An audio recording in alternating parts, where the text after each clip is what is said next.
Today there's something surprising about the gospel.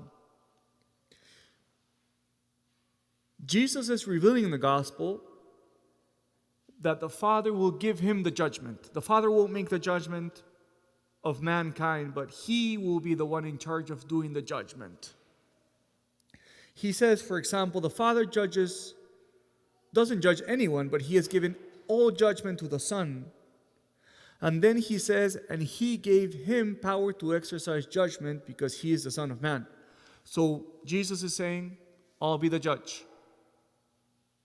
But in another part of the same discourse, Jesus is also saying, those who hear my word and believe in the one who have sent me have eternal life and will not come to condemnation. In other translations says, and they will have no judgment. So I was surprised because Jesus is saying, I'll be the judge, and then he's saying, but some will have no judgment.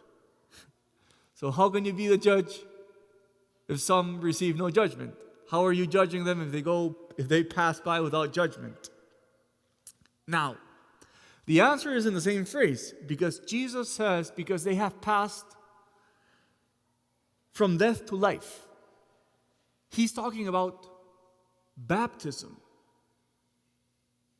And he's saying, those who have been baptized, they have already died to sin and they've been born to a new life. And because they've been born to a new life, they live keeping his word and believing in the one who sent him. So basically, what Jesus is saying is this.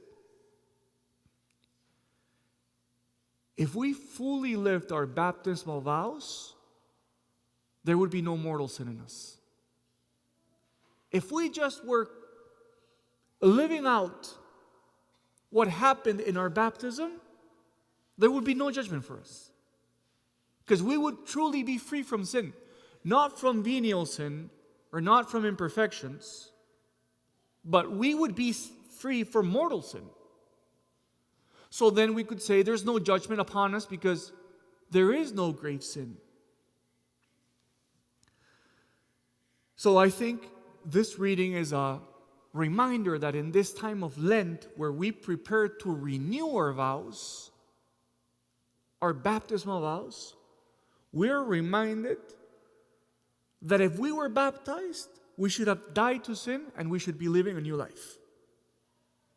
A life free from sin and free from judgment. But sometimes, unfortunately, because of our weakness, we don't even live out the basic requirements of what it means to be baptized. And that's okay, because we all need conversion. But that's what Jesus is pointing at today in the reading. He's saying, if you guard my word, if you believe in the one who sent you, because you've been baptized, you've gone from death to life, so there's no judgment over you. Let's live out in this time of Lent more deeply our baptismal vows and the new life that we received in our baptism.